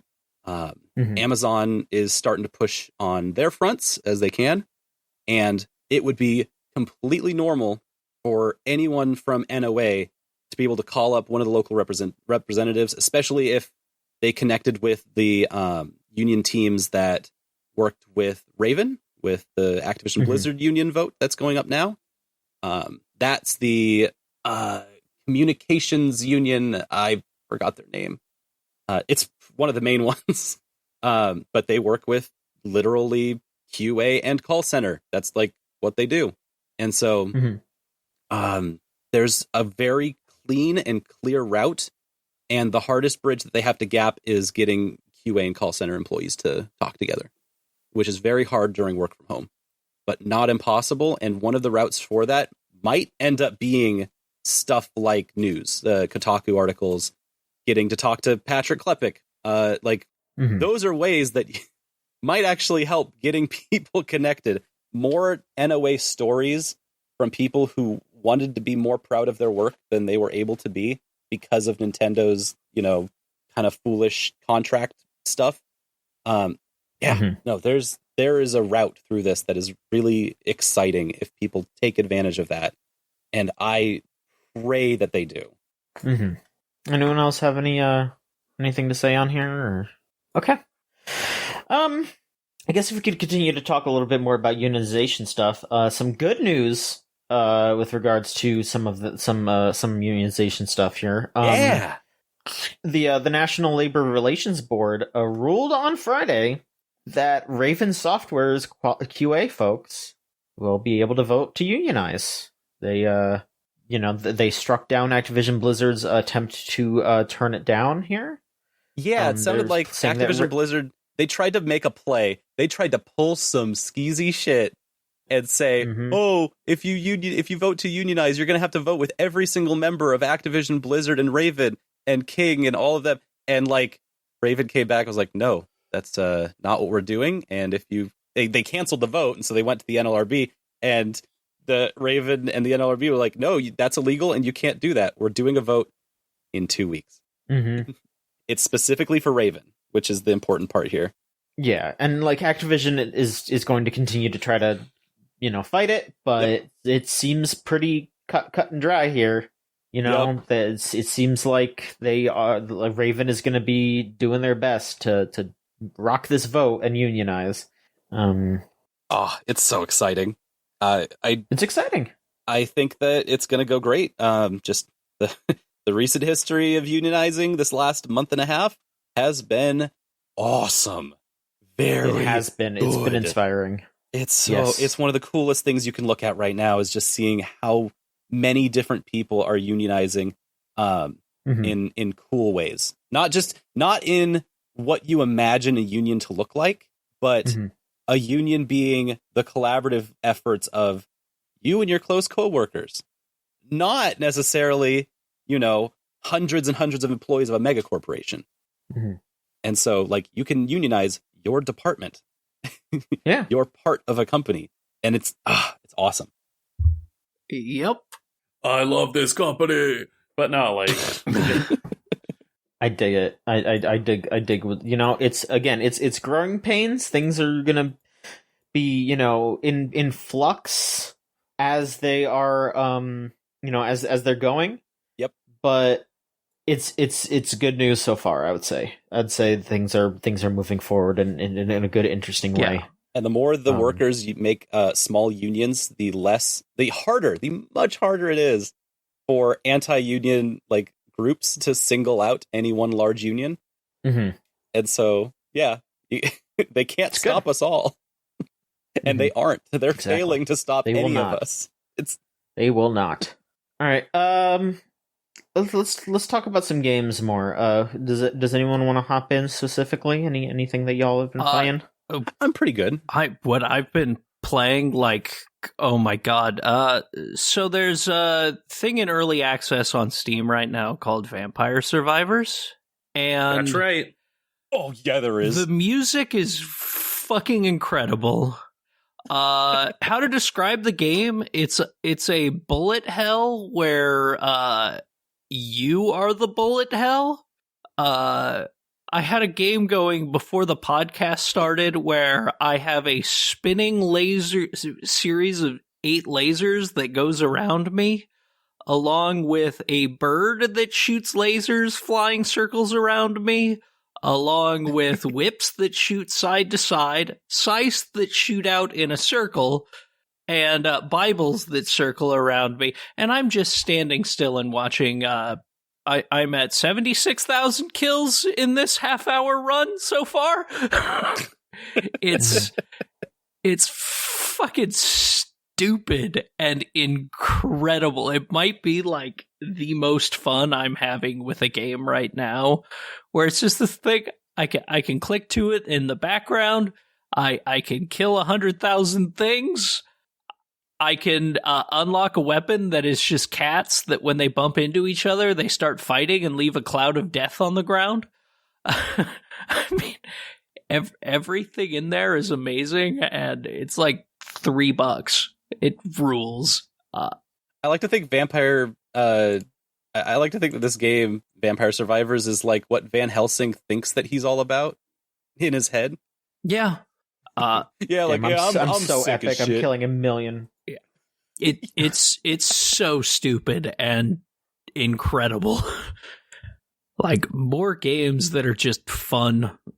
Yeah, it reminds me a lot of I Made a Game with Zombies in it, actually. Yeah. Which is also a top-down. The funny thing was, it actually made me go play I Made a Game with Zombies in it last night, and I cleared it in one shot. I hadn't played that game in like 10 years. Now, I just jumped back in and listened to the banging tune and just...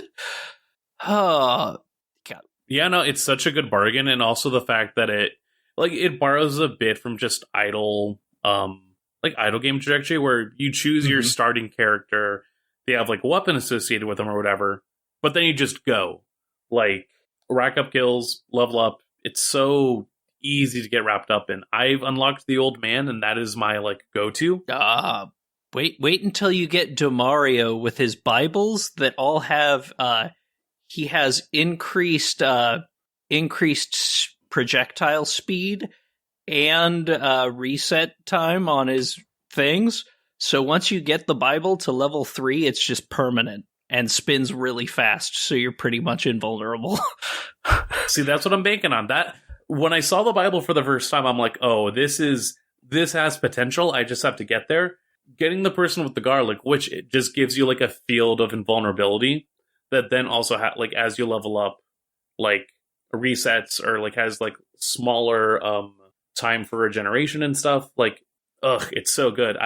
I was able to actually to evolve the garlic when I went through my last recent run, and that was just like, finding out that there's more shit to this game has been such a fun thing. Like, that was the first time I'm like, oh, you can mix and match builds. Oh yeah, you can actually go to trajectories with this. You could do some pretty stupid things. Like it's so. Oh, it is so dumb and beautiful. But yes, if you haven't played it, you should absolutely try it. It's ridiculous. All right. Do you want to maybe just go over a few more things you're going up to? Let's finish it off with, I've put a ton of time on my road trip that I was on into Rune Factory 5. I am a huge fan of the Rune Factory games. Rune Factory 4 is one of my favorite games. I love that game to death. Rune Factory 5 is more of exactly that. It feels like a new team taking over the franchise and just doing the last game again, just more 3D now. There's a lot of technical slowdown issues and things like that, but like, it's the kind of thing where I see a ton of promise, and it's like the thing where I hope this game does well because Rune Factory 6 will be incredible. Whereas this is just Rune Factory 4 again, with some technical hiccups from going into more detailed 3D stuff over the previous games. Still really likable characters. You know, I like the characters. I like the writing of it overall. But if you played Rune Factory 4, you've played Rune Factory 5 pretty much. But it's still worth the time for me. And yeah, that's what I've been playing for the last like 4 weeks. I'm really glad that game was panning out, because I figured from first Blanche that you weren't really getting into it because of a lot of the technical slowdown stuff, and that the characters weren't really hitting for you at the start. But it seemed like you got way more into it. Well, it also, helped that I was on a month-long road trip, and you can't really bring your PS5 on that, so Switch True. It is. True. Switch is really good for lying in a hotel bed or doing a 20-hour drive. Yep. So it allowed me to push through my issues and go, oh no, there is a good core game here. It's just...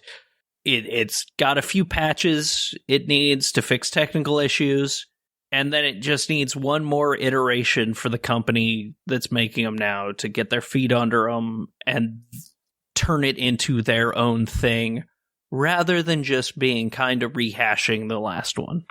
Okay, I could see. Yeah, that makes sense. Yeah. Mm-hmm. So, how about you? What's going on? Oh, I've been in retro world forever. I've been playing. Have you ever played Ghost Trick on the DS? Yeah, that game whips massive amounts of ass. Okay, that seems exactly like the kind of game that you would play, John. Maverick, have you gotten to play Ghost Trick? I have not gotten to play It's the Ace Attorney folks. Yeah, right. It's the Ace Attorney folks, yeah. It's part of the Ace Attorney, legend. It's not part of their canon or anything, just maybe it is. It could be if it ever wanted to. It's not like it's a complex story or anything. Anything can go into Ace Attorney at any time. It's kind of scary like that. But yeah, Ghost Trick has been a real breath of fresh air. For if you've ever played any Ace Attorney games, go play Ghost Trick, because it'll make you feel so good about having played Ace Attorney. Ghost Trick is all of the things that I've wanted and never really gotten out of Ace Attorney, which is characters with animation. Both, I want to be able to see characters moving on a screen and see how their body language changes when they're a full character, and they're, it has all of the whimsy of Ace Attorney, but in a really cool presentation. And it's a paranormal mystery setting. So instead of the murder mysteries you're used to getting, you are the murder mystery. You died. You're the ghost, and you have to do tricks to figure out why you died and how. And it just has a really fun atmosphere about it, because the main mystery is, hey, how did I die? What happened here? And they give you tiny little snippets along the way without ever even coming close to telling you, yeah, this is what happened. But every chapter along the way is actually telling the real story, which is about the girl who saw you die. The investigative reporter, not a reporter, they are a detective. They are a detective. They're a junior detective, and there's a bunch of senior detectives that are trying to figure out why this woman, the junior detective, was on the scene of this murder. Did she do it? Is that what's going on here? And you start learning and unpacking more of this mystery through the way of haunting things around dead people. So yeah, this girl, she dies. You go find her. She's dead, and you gotta go, because you find a dead person as a ghost, you get to go backwards in time 4 minutes to before they died and try to stop their death from happening by just doing little ghosty tricks, doing little Joker's tricks on objects around, inanimate objects around the person who died. And so basically you're setting up your own little Rube Goldberg machines out of inanimate objects to try to change the fate of what happened. And so every fate that is changed, every time something weird happens inside of these set pieces, these scenes, you get a checkpoint. And you get a new cutscene that goes, oh, wait, this all changed. But they still managed to get the kill at the end. Okay, so we need to do a little bit more. We need to tweak the scene a little bit more so that the person who dies gets away. And so you have... It's just really cool. You have 24 hours to save as many people as you run into. And for some reason, this night is full of people dying. And this girl, you have this tension between this guy and this girl, the main characters, who this girl's trying to solve her mystery. And also you're there. And I guess she can kind of solve your mystery too. And you're like, please, lady, I need you to solve my mystery. I only have 24 hours. And guess how she does this? By continually dying. She dies a lot. And every time she dies, you see her again and she just goes, looks like I died again. Oopsie poopsie. So glad you're here. How does this keep happening to me? I don't know. What a weird night. It's fun. It's really cool. The only other addition that I have is why... Okay, you need to go play Ghost Trick any way that you can. You must, because the second victim, I'm just going to spoil this because you deserve to know. The dog does die in this game, which is good. Fuck. Missile the dog is one of the greatest characters I've ever seen, because if you want to watch a Pomeranian process death in real time, this game's for you. You know how they process a death? because they're a freaking Pomeranian. They go, yay! Now I'm a ghost! And then they realize, oh, they don't want to be a ghost because there's less people here to pet them. And so then you save a dog. You manage to unkill a dog in this game. The dog doesn't die in this game. They get undied. So I guess there's room for more dogs to die later, in a manner of speaking. But yeah, no, you have to play this game. Missle's in it, and Missile is a joy. I found out from this that the creator, I'm blanking on his name. The creator has not only done they have in real life done most of the like character animations that are inside of Ghost Trick. They've just like at parties, they've done the little dances that they put into this game that they have characters do. The creator, Shu Takumi also has made a full Vocaloid song for their dog Missile.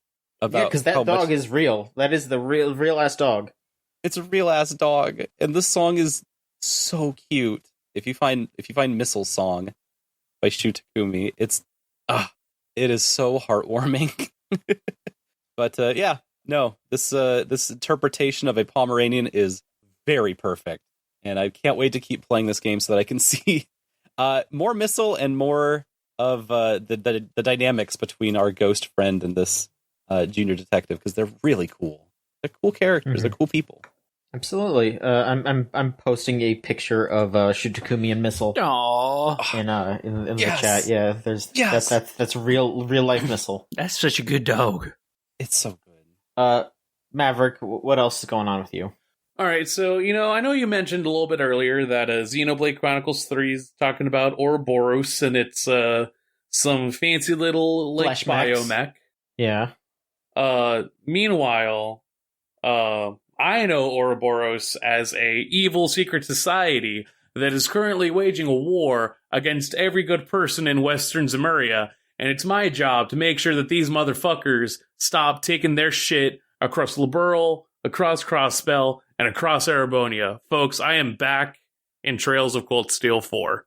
It's time. Oh, you got me again. We're back, baby. I got you again? God, hell yeah. No, I'm excited. Maverick, tell me about more Cold Steel 4. So Trails of Cold Steel 4 is, the latest of the Cold Steel series. Actually, the last part of this whole tetralogy that's going on. For folks that are curious about the actual fucking timeline of it, there's one more, wrap-up game that comes up after this that's getting released here, 2023, 2024, maybe. I resigned to my fate. And then they just go into the whole new chapter of stuff. But here, 4 is back, and everyone is here, for better or for worse, from what I've heard from my friends. So, oh no. At the end of 3, we are in a situation where, very similar to the events of Cold Steel 1 leading into Cold Steel 2, in that a very massive event occurs, and the country, if not the entire continent, is engulfed in war and strife, and it seems like it's really dire, and our heroes have to save everything. But now, it's not just the cast that you've been meeting in Cold Steel 1 and 2. It's not just that franchise. It is also people that you've met in the Trails in the Sky series and the Trails from Zero and Trails into Azure series.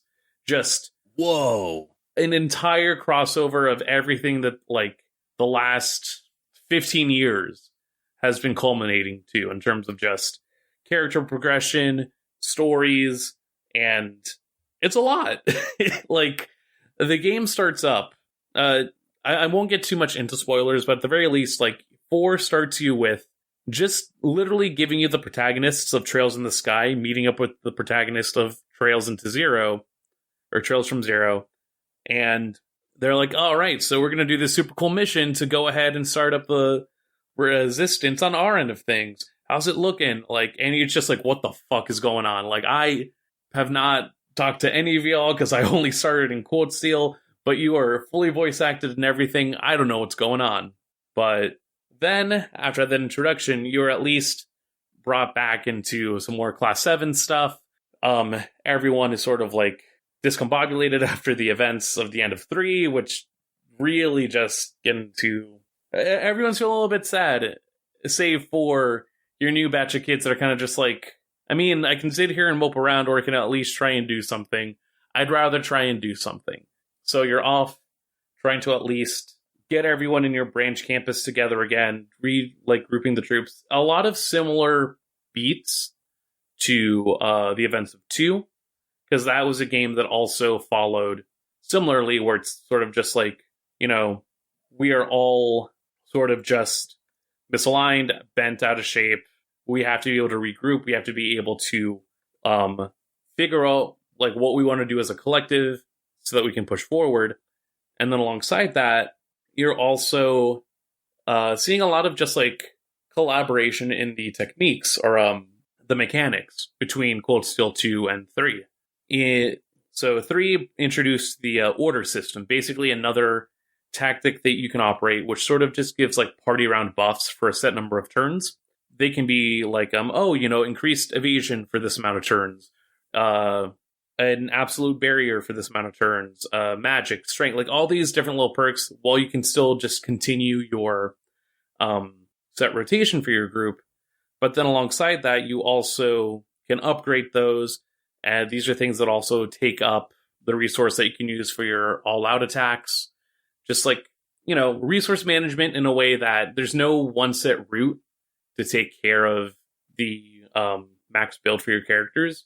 It's more so, who does each person, like, what does each person excel in?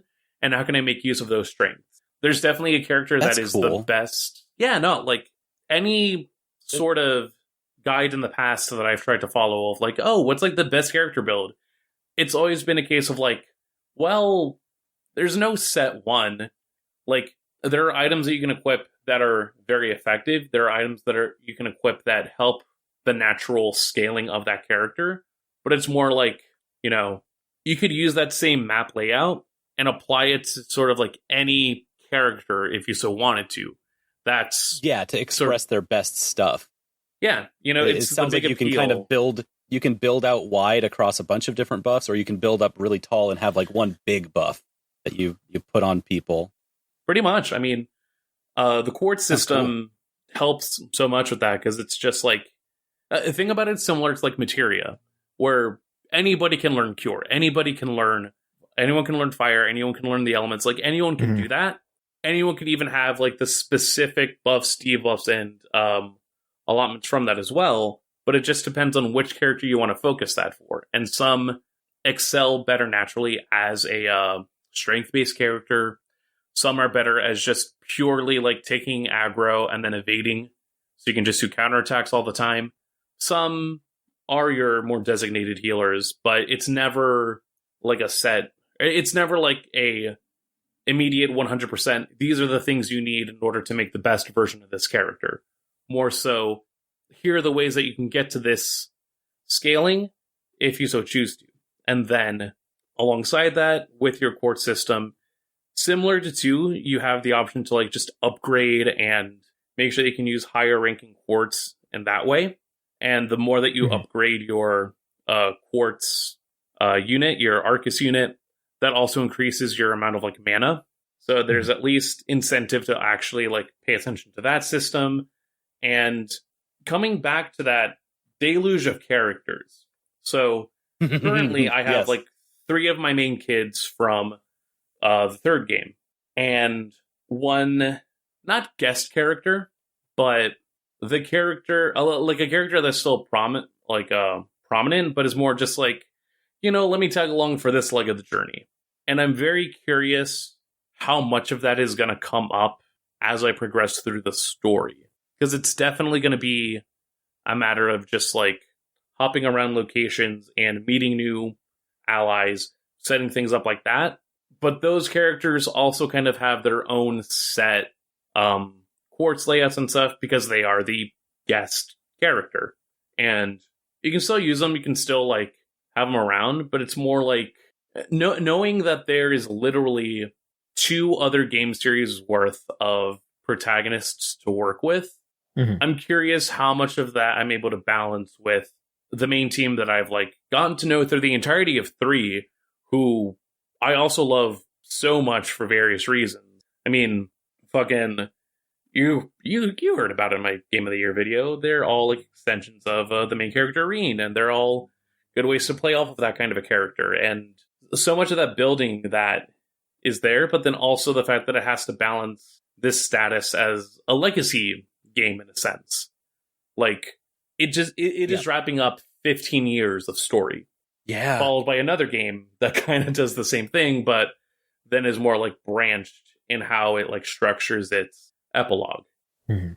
Anytime you talk about the characters in Trails of Cold Steel as like a series, Maverick, it always makes me think of like a really good novel series where there'd be like, 15, 16 books that have been worked on for years and years and years. And then like by the end, you have this huge cast and it all kind of comes together.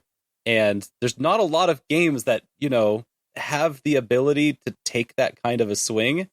And hearing you say that everyone is back in this game from all of these games, it just sounds so rewarding. Yeah, it like, don't get me wrong. It, because of the fact that it is a anime-esque JRPG released in the late 2010s, it falls into tropes. It falls into its trappings. I don't know why a character's still going to grab at a girl's boobs in a hot spring. That's nature. That's nature. That is unfortunately the landscape of the people that are also being catered to who play these games. But that aside, there is still enough like prescience in the narrative that provides like a lot more conversation. It's, again, I appreciate that it's a JRPG that is less focused on killing God, whatever that vague notion of God is, and more so, oh, hey, the political figures that are like having a hand in how our nation is built are kind of leading things down a way that I don't agree with. Yeah. And not entirely in a like fully anarcho setup, because this is ultimately a game where it's like, oh, we want to... It is a game that juggles the reality that you are still in a pseudo caste system with the uprise of a technology that can very easily lean into a capitalistic commune, except here the energy system is like reusable, and it seems like it's not waning away anytime soon. So how do you live in that reality? But also alongside that, there is at least a conversation about the way that you're able to develop your community based on how much you're able to see of the world and like build yourself out of just that small tight-knit community or that small specific like scope of the world. Yeah, that's one of the things I love about that franchise, for the same reason I love Suikoden, is it just feels more self-contained rather than saving the world. It's just, one war or whatever. The world is still at stake, but it's like ultimately, no, like the world is at stake because the powers that be are making sure that the world is involved. Like World War II wasn't just every single country so much as specific players actively bringing in more parts of the world associated to it. And in a similar vein, this is definitely one of those cases where it's like, there sure is that one asshole that I really hate, and I'm sure is going to be treated as a martyr in some capacity, and I'll just say, no, you're a dipshit, and I'm going to enjoy your boss battle. But also, in a way that it's like, it makes sense that in some fictional history book in the same universe, you will be revered in some capacity. All right. So yeah, we are going kind of long. So I wanna get to questions, but I do just wanna briefly mention I have an Xbox One now. Cool. You've got it just kind of fell on my lap. Xbox, turn on. Yeah. It cannot hear you. It's in the other room. Xbox, play Scatman. I do not have a Kinect, so nobody does. I don't know. I nobody does. It's I don't know what the hell I'm gonna do with it. I guess I could get Game Pass eventually, but I don't have the money to do that right now. So this is something that didn't actually happen. Okay, this is a parody. The stuff that I'm saying next, just in case anyone thinks. So I did download a RetroArch onto it, which did not work properly. It mostly just futzed around and fucked up a bunch. It did seemingly download every single video game ever created for like a moment, and then it didn't work. So I had to delete it and re-download it. It was very bizarre. I don't know what the fuck was going on. I'm gonna have to keep messing with it. I'm probably gonna keep messing with it after I'm done with this. But I did get a PlayStation emulator working on it, so I do have Community Palm on an Xbox One, which is very funny. Oh, that rules. Hey, it's a good way to play that shit. It's a good way to hear that soundtrack, baby. You know it's good. Yeah. But I mean, if I can just get PS1 games on there, I guess that's not that bad. I kind of want to get PSP games and like GBA and shit like that as well, but whatever. It works, kind of. I want to keep fucking around with it, because if you do have an Xbox One, and you don't want to pay the $20 to get the dev mode thing, you can actually just straight up download RetroArch on there now, like on a retail model. Oh. So there you go. It is pretty cool. You could just play. You can have an emulation machine real easy. The original Xbox One seems to play up to like PS1 and N64 pretty well. If you want anything past that, like say GameCube or PS2, etc., I think you would have to use a series console. But hey, that's still pretty good, I would say. For something that basically fell in my lap, it works pretty nice. Yeah. I would have never expected you in a parody to do any of that with Xbox One. Yeah, just like in this parody situation, like in a joke. That it could even do that. Like, that's amazing. It can, very easily, very, very easily. It's cool. I mean, it was just extremely fucked up because I downloaded like this BIOS file or something that was just like, here's all the BIOS. Go ahead and download it. And then I did, and I installed it, and then it didn't really work. And so I was like, okay, I'm going to press this button that says scan files. And then I did that. And it just started listing like every single video game ever made. Like, and I was just sitting there like watching it like peruse through them. And I was just like, what the fuck? Why is it doing this? This is so scary. I don't like this at all. New creepypasta dropped. Yeah, for real. So that wasn't downloading every video game ever. That was searching your file system, your file hierarchy for those files. It can. The files were being listed though, so I think it might have. Oh, I don't know. I don't know what happened. I deleted it after I reinstalled it because I was scared, and like I was like, what the fuck is going on? I didn't download all that shit. What's going on? Because when I've done scans like that on RetroArch, that's helped with when I had like hundreds of files of other stuff all over the place, getting them named and titled correctly and getting it all standardized. That's what that thing did. And getting like the art for the game from scrubbing that from the web. I don't know. It was scary. It sounds so scary. Never again. Yeah, I was just like sitting there watching this occur. And like not really being able to do anything with it, and it's just like, oh god, oh boy, that's not good. I'm scared. But yeah, that's pretty much that. I guess we can move on to questions now. We do have 2 questions here. Ooh. If y'all want to go ahead and check those out. Turn your readers to Psalms Tumblr, chapter 3. Yeah, it's a videogamechoochoo.tumblr.com/ask if you want to send in a question. First off, Shoeless asks, how fucked up is it that Arby's is advertising their crinkle fries when the curly fries are literally the only reason to go to Arby's in the first place? Thank you! I think it's part of a plan. So I've got a theory on this. Arby's, okay, let's hear it. They make good ass curly fries. That's why you go there. Mm-hmm. They are selling crinkle fries on purpose. So that you know that they suck, to make you want the good ass curly fries more, and that shit works on me because every time I see an ad for the stupid ass crinkle fries, I go, fuck that. I'm gonna go to Arby's right now and get them curly fries, and I'm gonna tell the person at the counter, I'm gonna very angrily say, no, I don't want any crinkle fries, thank you though. I mean, I don't go to Arby's at all.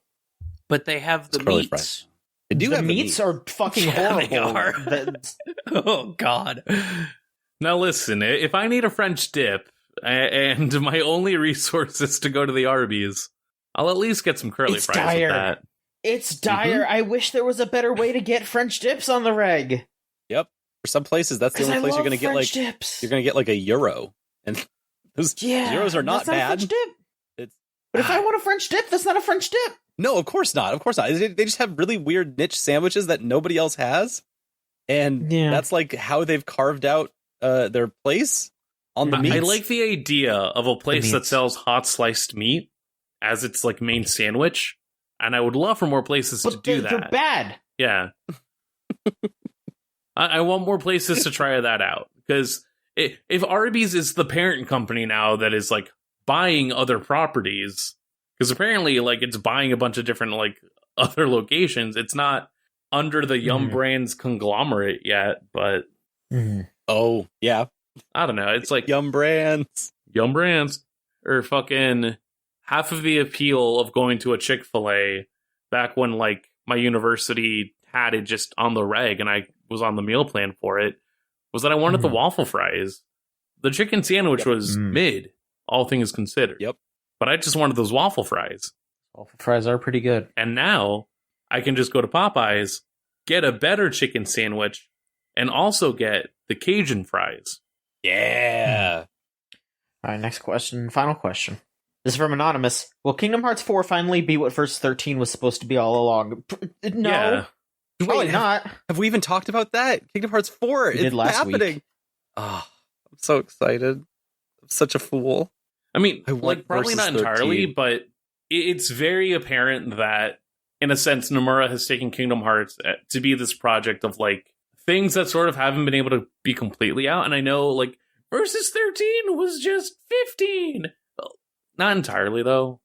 Or, like, even in some capacity, 15 is its own, like, jumble of stops and starts and things where, you know, apparently it's a game where you kind of have to say you also need to have all the DLC to have it be coherent in some capacity, which sucks.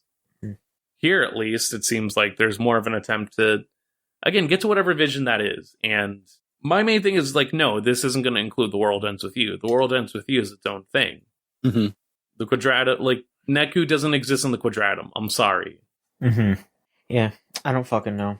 I mean, I just don't think that, I just don't think this is gonna occur in any way. Like, I feel like if Nomura wanted to make Verse 13 the way that he truly wished to, it would take him like 17 years to make and $300 billion. Like, it's not going to be ever real. I mean, it has been 17 years, so we're finally there. Oh, right on time. Oh, okay.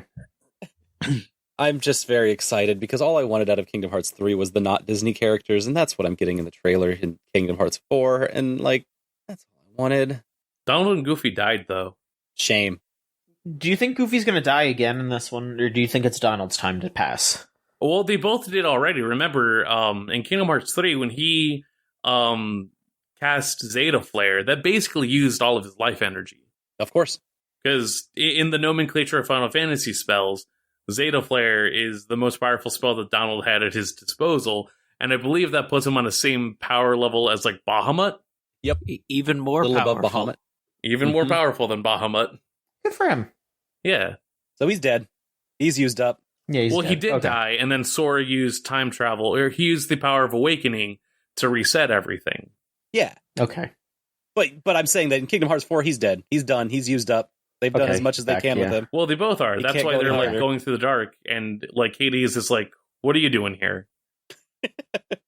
And we're like, nah, dude, get out of here. Alright, I guess that should do it. Thanks so much for being on the show, folks, and thank you all for listening. You can come visit our website at videogamechoochoo.com. Not really doing too much right now because, I don't know. Well, we got stuff We're in working. we're working on some stuff. We got stuff in the... we got stuff coming. Yeah, make sure you're We on got that stuff website coming. because there's some big stuff Yeah. coming down the pipeline. If you want to follow us on social media, it's at VGCC on Twitter, videogamechoochoo.tumblr.com on Tumblr. Facebook.com/videogamechoo-choo. We have our YouTube page, YouTube.com/videogamechoo-choo. For Twitch, Twitch.tv/VGCC. And come hang out with us on Discord, the GameZone.zone. You type that into your web browser and it'll bring you right there. Come hang out with us there. We're trying to be a little bit more active, you know. It's a process. We're hanging out. We're having a good time. Yeah, the Hangout's been really good lately.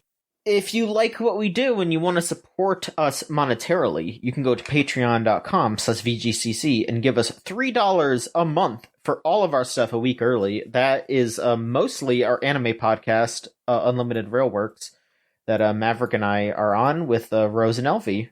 And of course, thank you so much to Magic Circuit/Melt Channel for our theme song Crush off of the album Magic is Real. If you want to listen to their old stuff, it's meltchannel.bandcamp.com.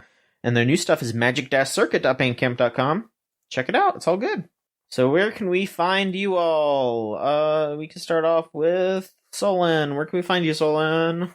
Hey, I'm streaming more Namco games all month long. It's going to be a great week for that. You can find me at twitch.tv/ChorbySP. That's the Chorb's place. And you can also find me on Twitter, twitter.com/ChorbySP. Or if you want to just talk to me directly, just go to chorb.me. That's my website. Nice. It's a good website. Yeah. Good. Lorelai, how about you? You can find me on Twitter and Twitch, which I am getting much more serious about, especially in the next coming weeks as things start getting built out. But you can find me at all social media at Judgment Scythe. Mm-hmm. Yeah, you're going to want to follow the Judgment Scythe Twitch this week, immediately. Oh, you're definitely going to want to. Uh-huh. There's a very large announcement going to happen soon there. Oh, yeah. Maverick, how about yourself? You can just find me on Twitter over at Mavsplania. That's at MAVSPLANIA. I'm trying to get some more stuff out of the woodwork. Like I mentioned, a lot of ideas, and it's all about just putting them to paper and trying to actually sort through them. If you like me enough and you think, wow, Maverick's such a cool guy, Maverick seems pretty interesting, I wish that I could just support Maverick in any way or buy him something, you can go over to thronegifts.com/u/Maverick, and that's basically a wish list where I can put shit on there and you can get it for me. Ooh. And you never have to ask for my address. Nice. Yeah. That's pretty good. It's interesting. I think it is a very specified drop. Like, it's currently in a wish list, or not a wait list scenario, but a friend got me like a reserve link that I could just like make an account quickly, and I'm like, oh, this is like neat, and I can't wait for it to get better utilized. You can find me at JOHN_MICHONSKI on Twitter, and that's basically it. That's kind of all I have. And that'll be it. Thank you so much for listening, and we'll be back next week with another episode of the Video Game Choo Choo podcast. So long, everybody.